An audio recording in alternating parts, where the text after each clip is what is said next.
다 함께 기도드리겠습니다. 전능하신 아버지 하나님, 오늘도 저희를 하나님 말씀 앞에 세워주심을 감사드립니다. 오늘 이 말씀을 듣고 잊어버리는 자들이 되지 말게 하시고 인내함으로 결실하여 주께 영광 돌리는 자들이 다 되게 하여 주옵소서. 오늘도 부족한 종을 단위에 세우셨습니다. 십자가 뒤로 감춰주시고 성령께서 붙들어 사용하시며 주님 거룩한 제단 숯불 입술에 대주셔서 오직 하나님의 말씀만 대언되게 도와주옵소서. 예수님의 이름으로 간절히 기도드렸사옵나이다. 아멘. 할렐루야. 얼마 전에 저와 같이 공부했던 미국인 목사님 한 분이 저한테 이런 이야기를 전해왔습니다. 평소에 이 목사님이 텔레비전으로 설교하는 그 전문 텔레비전 설교자를 안 좋게 생각하고 비판을 많이 하셨는데, 이런 사람을 이제 텔레반젤리스트라고 합니다. 그런데 최근에 이제 이 코로나 사태 때문에 그 예배를 계속 인터넷으로 드리다 보니까 성도님들 사이에서 이런 얘기가 나왔다 그래요. 우리 목사님 텔레반젤리스트야? 이런 얘기를 했다 그래요. 저도 이런 비슷한 얘기를 지난 셀 모임 때 이제 얘기를 들었는데요. 우리 목사님 유튜버야? 이런 얘기를 저 들었습니다. 또 이제 얼마 전에 제가 이제 SNS를 굉장히 오랜만에 이제 다시 들어가서 정말 반가운 사람들을 이렇게 만나고 소식을 나누게 됐는데, 한 목사님이 저한테 10년 만에 이제 제가 인사를 했더니 이 목사님이 이렇게 저한테 메시지를 보내온 거예요. 아니 이게 누구야? 이준호 목사님 아냐? 이준호 목사 부활하셨네. 이렇게 메시지를 보낸 거예요. 그래서 제가 이렇게 답장을 했습니다. 부활은 예수님이 부활하셨고 예수님이 부활하시면서 저도 함께 부활시켜 주셨습니다. 이제 이렇게 제가 답장을 보냈는데요. 사실 좀 웃을 수만은 없는 상황이 바로 요즘 상황이 아닌가 이런 생각이 듭니다. 요즘처럼 온 미국인이 죽음에 대해서 이렇게 가깝게 느껴본 적이 또 있을까 하는 이런 생각이 듭니다. 반면에 이제 그만큼 우리에게는 이 부활에 대한 소망이 가장 간절한 때가 아닌가, 또 이런 생각을 해보게 됩니다. 한 주 동안 이 부활주일 설교를 준비하면서 이 부활절을 묵상하면서 이 부활이라는 게, 예수님이 부활하셨다라고 하는 사실이 왜 그렇게 우리 성도들한테, 우리 신앙인에게 중요한 일일까? 예수님이 부활하셨다는 사실이 우리한테 왜 그렇게 중요한 일일까? 이런 이제 묵상을 늘 이제 하고 기도하고 있었는데, 이런 깨달음이 왔습니다. 이 부활만큼 이 세상의 본질과 완전히 다른 본질적 사건이 또 있을까, 이런 생각이 드는 거예요. 그러니까 이 세상이 보여줄 수 있고 이 세상이 움직여지고 있고 이 세상이 가지고 있는 그 속성, 이 세상적 속성하고 완전하게 다른 하나님의 속성, 하나님의 나라의 속성을 그대로 보여주는 사건, 이게 바로 부활 사건이라는 것이죠. 그래서 부활만큼 천국을 확실하게 보여주는 그런 믿음의 증거가 또 있을까? 이 부활이야말로 천국을 보여주는 확실한 믿음의 증거다라고 하는 그런 생각을 하게 됐습니다. 그래서 부활이야말로 이 세상의 본성을 뛰어넘고 하나님 나라의 백성으로 살아가는 능력, 이기는 능력, 승리의 능력이, 이 부활만큼 우리에게 이런 승리의 능력을 주는 그런 사건이 없다는 사실을 우리가 한번 기억해 봤으면 좋겠습니다. 그래서 이러한 사실 때문에 부활이 이렇게 우리 성도들에게 하나님의 본성, 하나님 나라의 본질을 우리에게 전해주고, 우리가 이 하나님 나라의 능력으로 세상을 이길 수 있도록 하는 이 부활 사건을 이 복음서에서는 굉장히 중요하게 다루고 있고 기록을 하고 있습니다. 이 네 개의 복음서 다 이렇게 살펴보면은 네 개의 복음서마다 다 그 결말, 그 끝에 부분이 부활 사건으로 결말이 나게 돼 있습니다. 그런데 이 복음서에 나와 있는 이 부활 사건의 결말을 우리가 다 펼쳐보면 참 이상한 점을 발견할 수 있습니다. 어떤 점을 발견할 수 있냐면 이 부활이 모두 다 사복음서의 결말 부분에 배치가 돼 있는데 이 결말은 사실 그 본문을 읽어보면 끝이 아닌 끝, 결말이 될 수 없는 끝으로 이 복음서가 진행되고 있다라는 사실을 발견할 수 있어요. 마태복음 28장 20절, 이게 마지막 절인데요. 여기 보면 이렇게 되어 있습니다. 내가 세상 끝날까지 너희와 항상 함께 있으리라. 내가 세상 끝날까지 너희와 항상 함께 있으리라. 자, 이 말씀대로라고 한다면 이 마태복음은 28장에서 20절에서 끝나는 게 아니라 이 세상 끝날 때까지 예수님께서 우리와 함께 해주시는 진행형으로 진행되고 있는 책, 이게 마태복음이라는 걸 우리가 알 수가 있습니다. 끝은 끝인데 끝나지 않는 끝으로 끝나는 책, 마태복음.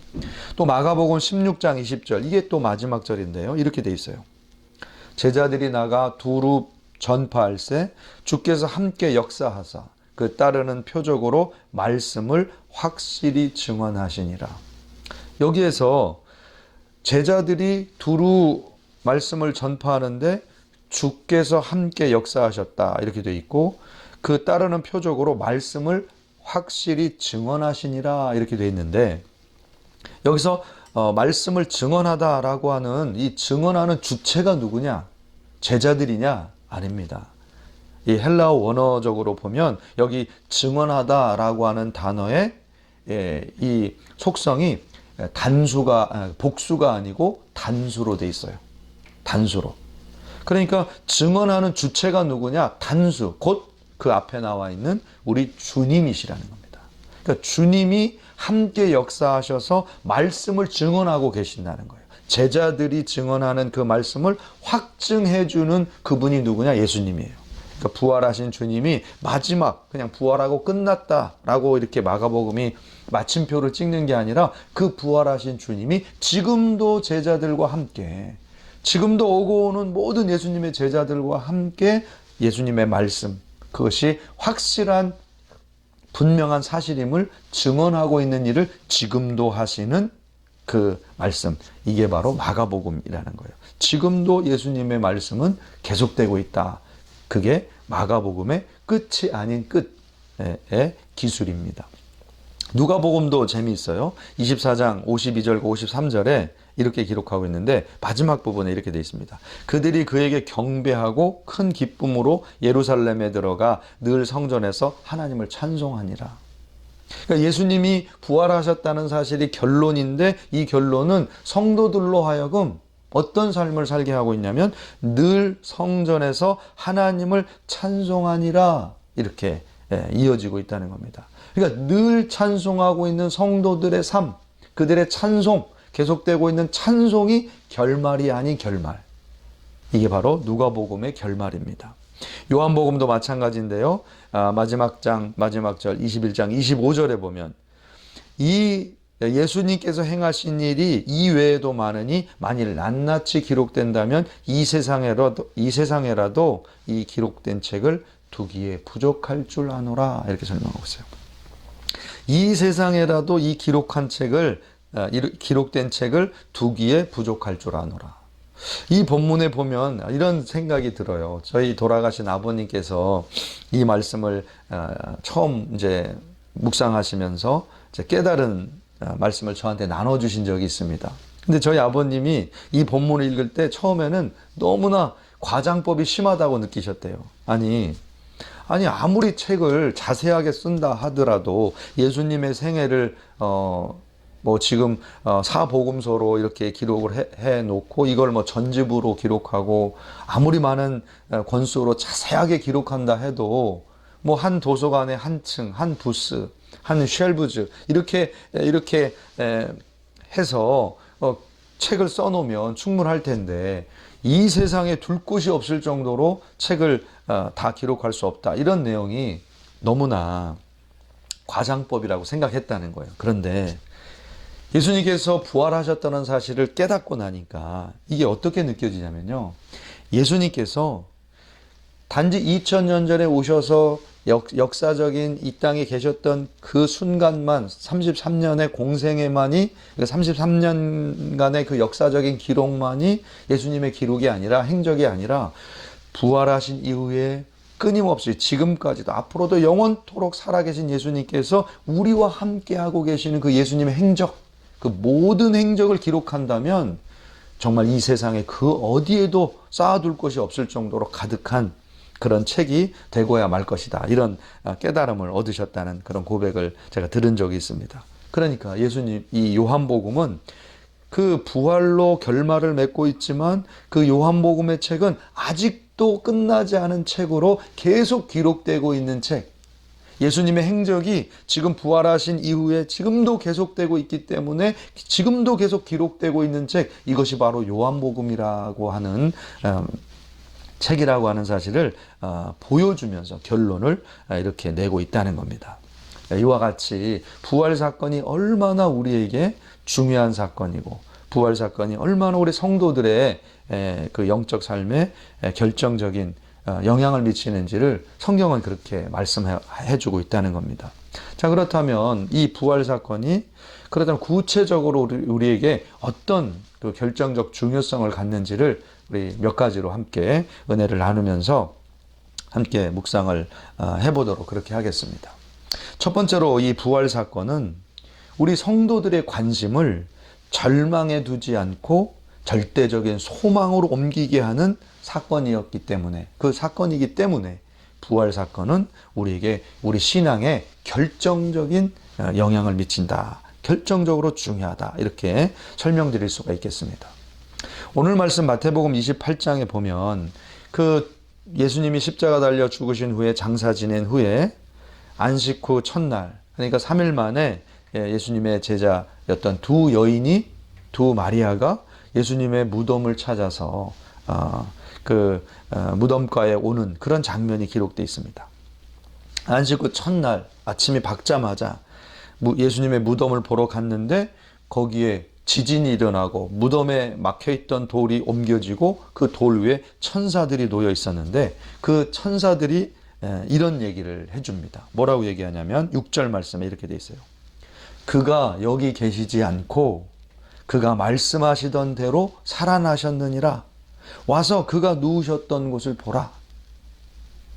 예수님의 죽음 앞에 정말 절망했던 그 여인들이 그저 그냥 예수님의 무덤이라도 보고 예수님의 시신이라도 좀 만져보고 하면서 위로를 얻으려고 했는데 그 천사들이 전하는 그 말씀은 뭐냐? 그가 여기 계시지 않다. 그가 여기 계시지 않다. 그러니까 예수님이 지금 무덤 속에 계시지 않다는 사실을 이 여인들이 발견하고 그들이 완전히 새로운 신앙의 단계로 들어가는 것을 이 마태복음 마지막 부분이 증거하고 있습니다. 자, 여기서 그 천사들이 왜 여러 가지 얘기들을 할 수 있을 텐데 그가 여기 계시지 않다라고 하는 말로 이 여인들에게 메시지를 전했을까? 이 복음서에서는요, 그 예수님의 기록과 행적을 쭉 살펴보면은 예수님께서 의도적으로 제자들을 피하시고 제자들을 떠나신 사건이 장면이 나옵니다. 그 대표적인 장면이 오병이어의 기적 사건 이후에 예수님이 그 제자들을 떠나시는 장면이에요. 마태복음에는 14장에 기록이 되어 있습니다. 마태복음 14장에 예수님께서 5,000명을 먹이시는 기적을 행하신 후에 그 본문에 보면 무리들을 재촉해서 보내십니다. 이렇게 제자들로 하여금 그 무리들을 재촉해서 보내게 하시고 제자들도 또 보내세요. 배를 태워서 갈릴리 바다 건너편으로 건너가게 하세요. 그러니까 이 오병이어의 기적을 맛본 사람들이 얼마나 흥분했겠어요. 하늘에서 떡이 내리던 그 광야 시대에 모세 시대에 그 기적을 직접 체험했던 이 5,000명의 그 무리들이 굉장히 흥분했을 겁니다. 그래 심지어는 예수님을 왕으로 삼고자 그렇게 했다고 기록될 정도로. 그런데 그 제자들을 그 흥분 상태에 있고 그 영적인 어떤 그 열정 상태에 있었던 그 사람들을 다 돌려보내는 거예요. 그리고 예수님은 산으로 올라가십니다. 따로 산에 올라가셔서 해가 저물 때까지 기다리셨을 뿐만 아니라 아주 밤늦게까지, 밤 사경까지 나타나지 않으세요. 제자들은 갈릴리 바다에서 항해를 하고 있었습니다. 그 바다에서 그 항해를 하고 있었던 그 제자들 곁에 밤 사경, 그러니까 새벽 3시에서 6시 사이에 예수님이 나타나세요.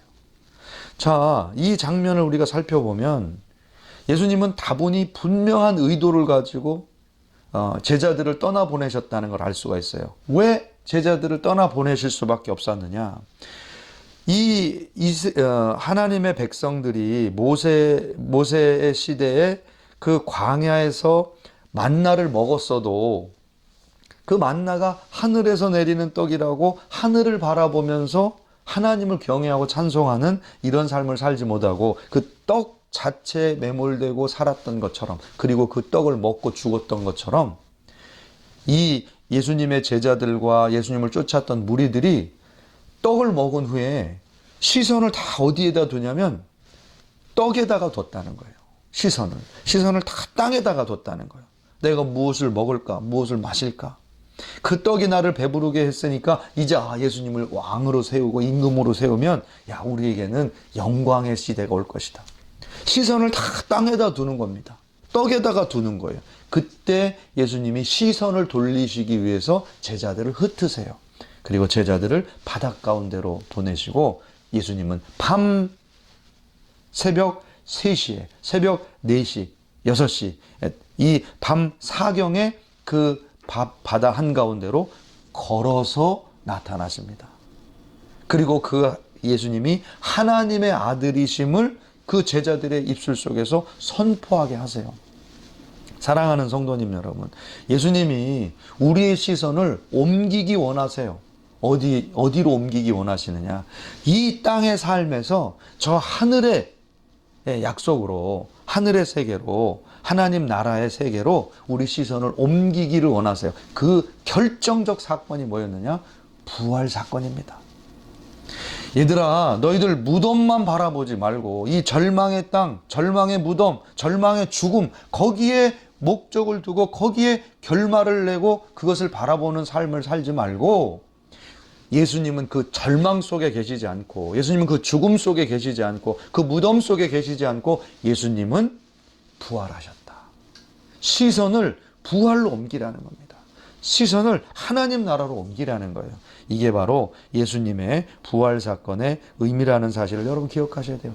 예수님이 오죽하셨으면 예수님 옷자락이라도 붙잡고 거기서 나오는 은혜라도 짜서 은혜 받고자 하는 그 제자들의 그 마음이 얼마나 예수님 앞에 이것이 안타까우셨으면, 그 십자가에서 달리실 때 예수님은 옷 하나도 다 걸치지 않으시고, 옷 하나도, 속옷 하나도 걸치지 않으시고 다 벗어버리시고 다 빼앗기시고 그렇게 십자가에서 달리셨습니다. 그리고 부활하셔서 우리의 시선을 하늘로 향하도록 그렇게 말씀하고 계신다는 거예요. 뉴욕에 계신 그 목사님 한 분이 저한테 그 동영상 하나를 좀 보내주셨는데, 그 동영상 안에는 이런 내용이 담겨 있었습니다. 한참 이탈리아에 그 코로나 바이러스로 인해서 확진자가 늘어나고 심각한 중증 환자들이 응급실로 막 몰려들면서 수많은 사망자들이 막 발생했을 때, 의료 체계가 다 붕괴되는 그 현장 한가운데 있었던 응급실에 있었던 한 간호사의 그런 간증과 같은 이야기를 영상에 담았더라고요. 그런데 그 상황이 정말 말 그대로 응급 상황이고 절망적이었어요. 그 응급실은 환자로 넘쳐나고 환자들을 돌봐야 될 의료진이 턱없이 부족했고, 또 심지어는 죽어가는 또는 이미 죽은 그런 사람들이 병원을 가득 메우고 있는 그런 절망적인 상황이었다고 합니다. 그래서 이 간호사가 절망 속에 있었을 때에 그 자기가 치료했던 돌봤던 환자 중에 한 분이 계셨는데, 이분이 나이가 많이 드신, 또 은퇴하신 그런 목사님이셨다는 그런 이야기를 거기에 담고 있습니다. 근데 이 목사님이 그렇게 중증 환자로 고통을 받으시면서도 이렇게 간호사들에게 기도해 주시고 하나님 믿으라고, 예수님 믿으라고 이렇게 하면서 순간순간 이렇게 미소를 보여주시고 기도하는 모습을 보여주시는데 이 간호사의 마음이 뭉클하고 움직이는 것을 이제 느끼게 됐다는 거죠. 그리고 어느 순간에 그 절망적인 순간에 간호사들이, 의료진들이 자기도 모르게 하나님 앞에 기도하는 모습이 보이더라는 겁니다. 기도하게 되더라는 거예요. 그래서 그 절망적인 순간에 그 환자들이 죽어가고 의료진이 부족하고 의료시설이 부족한 그 절망적인 상황 속에서 자기도 모르게 고개가 숙여지고 기도하게 되고 주님 우리를 구원하소서라고 하는 간절한 그런 기도가 터져나오는 것을 보면서 이들이 하나님의 그 부르심, 절망 속에서 하나님이 우리를 부르신다고 하는 그 부르심을 느끼고 있는 그 부르심을 이들이 이제 고백을 하게 되는 그런 내용이었습니다. 물론 이 이제 원로 목사님도 돌아가셨다고 그래요. 돌아가시는 그 계기를 통해서 이 간호사가 자기도 모르게 다시 한번 잃었던 하나님을 다시 찾게 되고 예수님께로 돌아오게 됐다고 하는 그런 고백이 담은 영상이었습니다. 사랑하는 성도님 여러분, 이 부활절 아침에 우리 주변에는 여러 가지 절망적인 상황이 아직까지 있습니다. 그러나 예수님은 오늘 우리에게 어떻게 하길 원하시느냐? 예수님은 무덤에 계신 분이 아니라 예수님은 부활하신 분이시다. 너희들의 시선을 이 땅에 두지 말고 하늘을 향하라. 절망에 두지 말고 소망에 두어라. 이렇게 말씀하고 계시는 줄로 믿습니다. 이 부활절 아침에 우리 시선을 하늘을 향하여 바라보실 수 있는 승리하는 성도님들 되시기를 주님의 이름으로 축복합니다. 두 번째로 예수님의 부활 사건은 우리를 하나님 나라를 온전히 누리게 하는 그런 믿음 가운데로 인도하기 때문에 이 부활 신앙이 우리에게 그렇게 결정적으로 중요한 신앙이라는 사실을 말씀하고 있습니다. 오늘 본문 말씀에 보면 예수님을 만나러 왔던 이 두 마리아는 절망 속에 있었는데요. 그 절망 속에 있었던 그 두 여인에게 예수님이 부활하셨다는 사실을 천사들을 통해서 이제 전하게 하십니다. 그리고 이 여인들이 예수님이 부활하셨다는 사실을 듣고 기뻐하면서 그 제자들에게 소식을 알리려고 달려가고 있었는데 그 순간에 부활하신 주님을 만나게 되죠. 그리고 그 부활하신 주님이 이렇게 물어봅니다. 평안하냐? 샬롬, 샬롬, 평안하냐? 이렇게 질문하세요. 근데 그 순간에 이 여자들이 어떤 행동을 하신지 아십니까?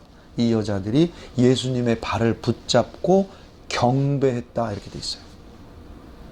그러니까 예수님을 지금까지 죽은 줄 알았고 예수님도 똑같이 우리와 똑같이 그냥 죽이면 죽으시는 분이고 죽으면 무덤에 있는 분이고 무덤에 들어갔으면 끝이다.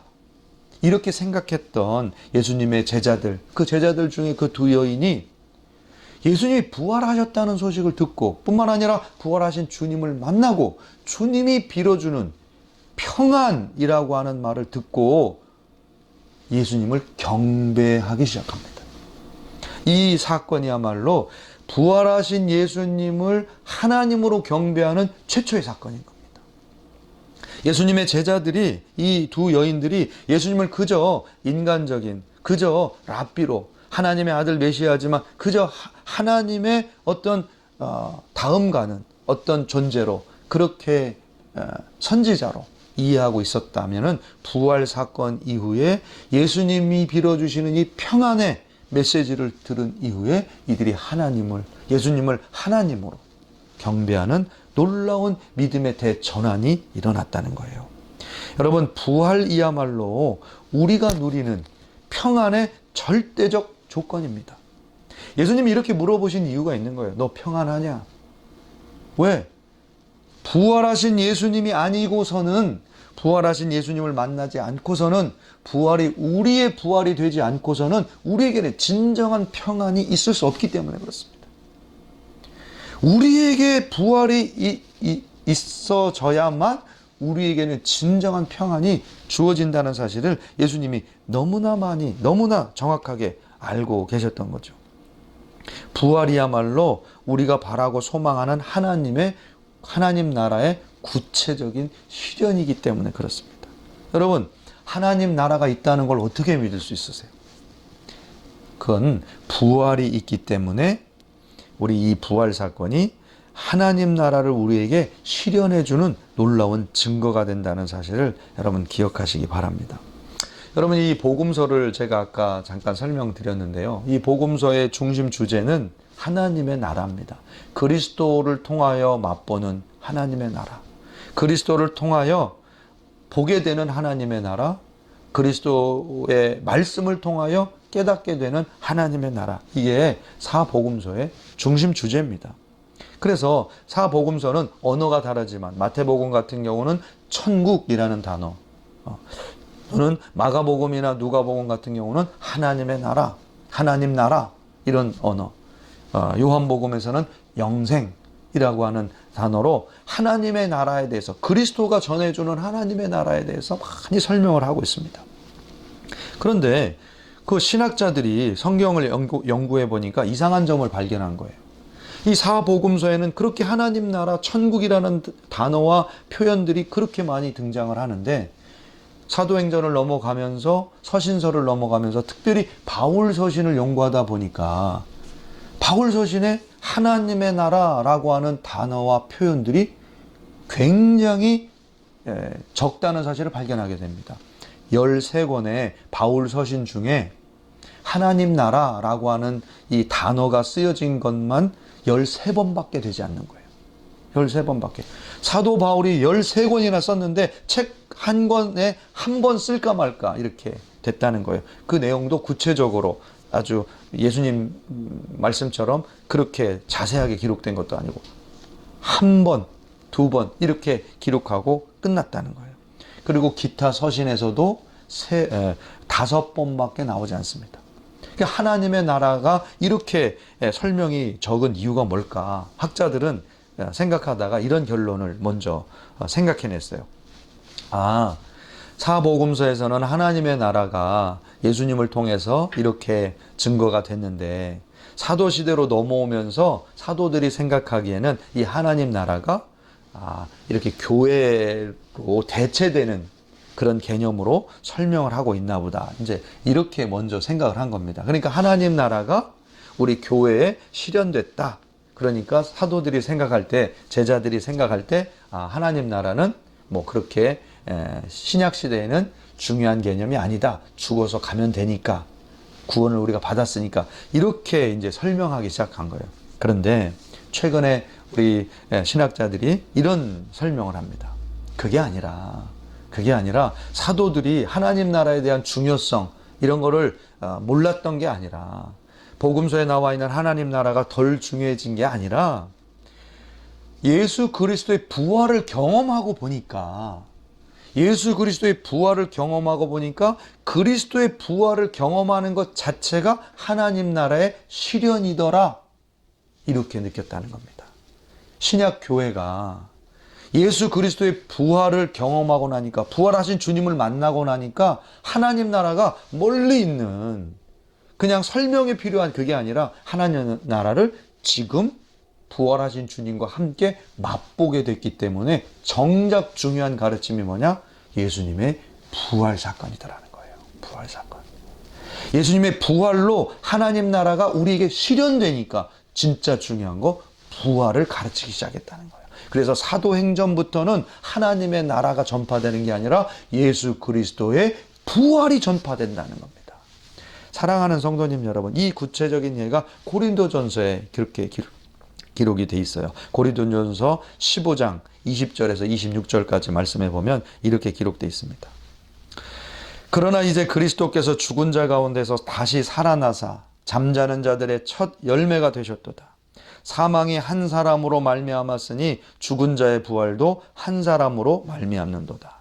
아담 안에서 모든 사람이 죽은 것 같이 그리스도 안에서 모든 사람이 삶을 얻으리라. 그러나 각각 자기 차례대로 되리니 먼저는 첫 열매인 그리스도요, 다음에는 그가 강림하실 때에 그리스도에게 속한 자요, 그 후에는 마지막이니 그가 모든 통치와 모든 권세와 능력을 멸하시고 나라를 아버지 하나님께 바칠 때라. 그가 모든 원수를 발 아래에 둘 때까지 반드시 왕노릇 하시리니 맨 나중에 멸망받을 원수는 사망이니라. 사도 바울의 서신서에는 예수 그리스도의 부활이야말로 하나님의 나라의 완성의 사건임을 선포하고 있다는 겁니다. 이 하나님의 나라는 바로 지금 오늘 부활하신 주님과 함께 우리가 누리는 것이고, 마지막 날 모든 원수들이 발 아래 무릎 꿇는 그날 주님과 함께 우리가 왕노릇하게 되는 확정적 약속이 바로 부활 사건임을 설명하고 있는 거예요. 그야말로 하나님 나라의 실현이다. 우리 삶 속에 나타난 실현이다. 이렇게 말씀하신 거예요. 사랑하는 성도님 여러분, 저는 이렇게 목회를 하면서요, 종종 이제 여러 성도님들이나 목사님들에게 질문을 받을 때가 있어요. 어떤 목사님들은요, 저한테 그렇게 질문을 하시더라고요. 성도님들도 마찬가지지만 목사님도 그렇게 질문을 하신 분이 있었어요. 하나님 나라가 있습니까? 천국이 있습니까? 하나님 나라를 어떻게 믿을 수 있습니까? 어떻게 확신할 수 있습니까? 이제 이렇게 질문한 거를 제가 들은 적이 있어요. 그때 제가 이런 대답을 해줍니다. 당신은 예수님이 부활하셨음을 믿습니까? 당신은 예수님의 부활 때문에 당신도 부활하신다는 사실을 믿습니까? 만약에 예수님의 부활이 믿어진다면, 정말 당신 속에 예수님의 부활이 믿어지고 당신이 하나님 나라를 당신이 그 예수님 때문에 당신도 부활한다는 사실이 믿어진다면, 하나님 나라는 지금 당신에게 경험되고 있다는 것은 분명합니다.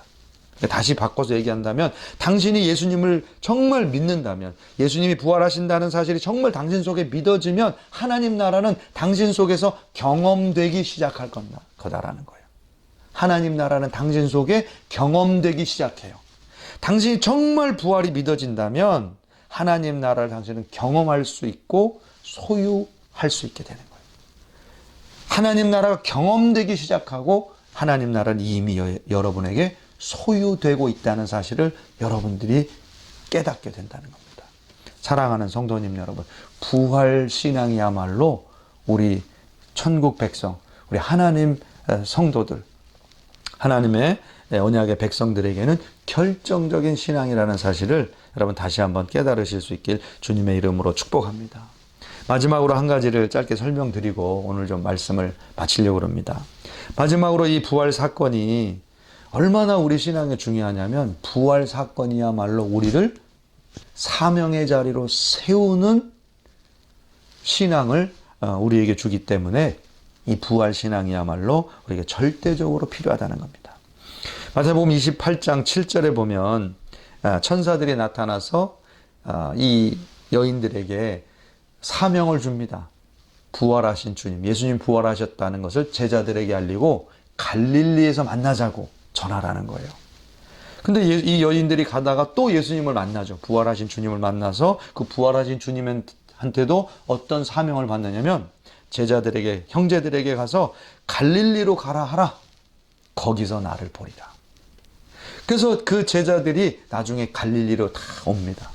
그리고 갈릴리에서 주님을 만나죠. 그래서 주님이 그 마지막 장면에 그 제자들에게 무슨 얘기를 해주시냐면, 우리가 그렇게 잘 아는 이런 말씀을 하게 돼요. 하늘과 땅의 모든 권세를 내게 주셨으니 그러므로 너희는 가서 모든 민족을 제자로 삼아 아버지와 아들과 성령의 이름으로 세례를 베풀고 내가 너에게 분부한 모든 것을 가르쳐 지키게 하라. 볼지어다 내가 세상 끝날까지 너희와 항상 함께 있으리라. 이 본문 말씀을 읽으면 우리는 너무나 익숙하게 듣는 말씀인데, 예수님이 지금 제자들에게 뭘 맡기고 있냐면, 너희는 가서 모든 민족을 제자로 삼아라. 온 세상을 제자로 삼아라. 온 세상을 제자들에게 맡겼다는 거예요. 누구에게? 12제자에게. 지금 한 사람 빠져있는 11제자에게. 온 세상을 11제자에게 맡겼다는 사실이에요. 여러분, 예수님이 십자가 달려서 돌아가시는 것, 아니 예수님이 잡히셔서 가야바 법정으로 가는 그 중간에, 잡히시는 순간에 다 도망간 그 제자들한테, 예수님이 잡히시는 것까지도 감당 못했던 그 제자들한테 예수님이 부활하신 후에 나타나셔서 그 제자들에게 맡기신 게 뭐냐? 온 세상을 너에게 맡겨놓으라. 모든 족속을 너에게 맡겨놓으라. 이 사명을 주고 계시다는 거예요. 여러분, 이게 감당이나 될 법한 사명입니까? 근데 이게 감당이 됐던 이유가 있어요, 제자들에게. 어떤 항변도 안 나옵니다. 이 제자들에게 이 사명이 감당되었던 이유가 있어요. 그 이유는 그 뒤에 나오는 말씀 때문에 그렇습니다. 내가 세상 끝날까지 너희와 항상 함께 있으리라. 이 약속 때문에 그렇습니다. 부활하신 주님이 부활하셨기 때문에 내가 이 세상 끝날 때까지 너와 항상 함께 하리라. 이 약속 때문에 제자들은 어디에 설 수 있었느냐? 모든 족속을 제자로 삼는 사명 앞에 설 수 있었다는 거예요. 예수님이 부활하셨기 때문에 우리가 어디 설 수 있느냐? 사명 앞에 설 수 있는 거예요. 이 천사들이 오늘 우리에게 전한 말씀, 그가 거기 계시지 아니하니라. 예수님은 그 무덤에 계시지 않아요. 예수님이 어디 계시느냐? 모든 족속을 제자 삼으라고 하는 말씀을 듣고 이 모든 족속 앞에 서 있는, 모든 족속 앞에 예수님의 분부한 모든 명령을 지키고 가르쳐 지키게 하려고 하는 제자 삼는 이 제자들의 사역 속에, 사역 위에, 사역과 함께 예수님이 계시다는 사실이에요. 오늘 예수님께서 우리와 함께하고 계시다는 사실을 기억하시기를 축복합니다. 예수님은 거기 계시지 않고 바로 오늘 우리와 함께하고 계세요. 오늘 우리 성도님들과 함께하고 계세요. 오늘 우리와 함께하고 계세요. 우리 교회와 함께하고 계시는 것을 믿습니다. 오늘 이 부활의 아침에, 이 부활의 거룩한 주일, 부활주일에 여러분 다시 소망으로, 희망으로, 능력으로 사명 앞에 서실 수 있기를 주님의 이름으로 축복합니다. 기도하겠습니다. 전능하신 아버지 하나님, 오늘도 저희들을 하나님의 부활의 신앙으로, 우리 주님의 부활의 신앙으로 세워주심을 감사드립니다. 홀로 영광 받아주시고 이 부활 신앙이 우리를 충만하게 하고 절망 가운데서 희망으로, 또 아버지 이 땅에서 하늘로, 또 아버지 하나님 이 정말 연약함에서 담대한 사명자의 길로 저희들을 세우는 놀라운 능력이 되게 하여 주옵소서. 예수님의 이름으로 간절히 기도드렸사옵나이다. 아멘.